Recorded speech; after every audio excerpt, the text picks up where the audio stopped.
Well, Zizette Darkazally joins me now live in the studio. She's an associate fellow with Chatham House's Middle East program and also a former political and communications advisor to the UN. Zizette, welcome to the studio.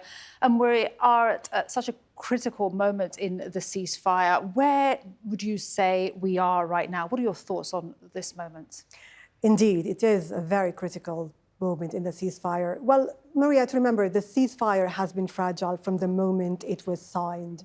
The moment it was signed, you had the Israeli Prime Minister saying that he is not sure that it's going to hold. He was still talking about achieving the objectives of the war, which included elimination of Hamas and going back to finish the job, in his words. You had also the American president at the time, early on, saying that, casting doubt that it might not hold, which was important because the US is one of the mediators. So it was supposed to be bridging gaps and giving hope that it will hold. You also had, shortly after the ceasefire was signed, if you remember, Israel immediately escalated its military operations in the West Bank, which doesn't really give any signs of building confidence measures. But it held at large. It wasn't smooth, but it did, the first phase. Now we are at a critical stage because the second phase of the ceasefire is about ending the war in Gaza and the total withdrawal of Israel. And it seems like both sides are not on the same page, still issues to resolve. And of course, we have this important meeting with Arab countries tomorrow, an incredible show of unity there. We have Egypt, Jordan, also GCC countries confirmed. What do you know about this plan? And we discussed it a bit there with our correspondent, Mohammed. How much of an alternative is this to Trump's Gaza plan, which, of course, talks about forced displacement of Palestinians from Gaza? True. So despite the very bleak outlook about the ceasefire and the challenges, the meeting tomorrow presents an opportunity. So all eyes are on Riyadh, actually waiting for this alternative proposal. What we know for now is that the proposal revolves around 4 pillars. The first thing is the reaffirmation of the Arab position that Gazans do stay in the Gaza Strip. The Gaza Strip is for Palestinians. They are not moving. The second one is about the proposal pertains to the reconstruction of Gaza. It also offers a financial and timeline, which makes it from a proposal to a plan, really.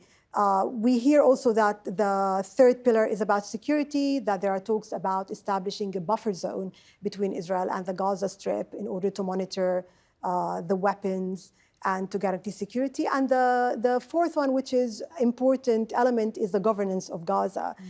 It seems like there's going to be some offer about how Gaza is going to be governed.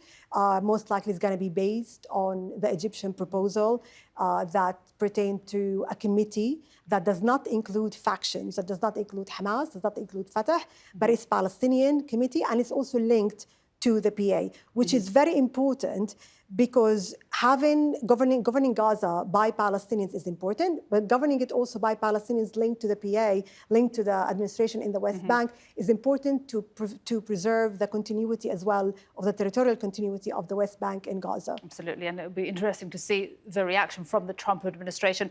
And I just want to ask you how you see these first 30 days of Donald Trump's presidency. They're being marked today, the first 30 days, and the impact it's had on the Palestinian territories, the broader Middle East, and also the composition of the US administration right now. So today marks the 1 month of the administration, of the President Trump's administration. It's been a long month. It's been also a very busy month for everyone, not only for the Middle East as well. We've seen that the President Trump's administration also affected the Americas, Europe, also inside America as well.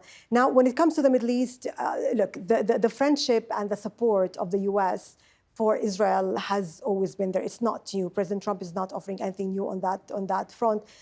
But what is worrying is what you just mentioned about the composition. The individuals that are in this administration are not hiding they're very vocal and open about their support to Israel as well, which might come on the expense of the Palestinian rights, if not being tackled and addressed as well. And that's where we see the Arab... Is it so different to previous administrations? It is, well, the way I see it is the lack of checks and balances in this administration. The first term, if you remember, of President Trump, there were advisors that would challenge him. It seems now that there are not many advisors that would challenge his decisions. And that's a bit, that's concern when it comes to foreign policy that affects people's life as well. Absolutely, the checks and balances. Zizette, fantastic to have you here in the studio with us. Zizette Darkazally, thank you so much for your time and your insights. Really appreciate it.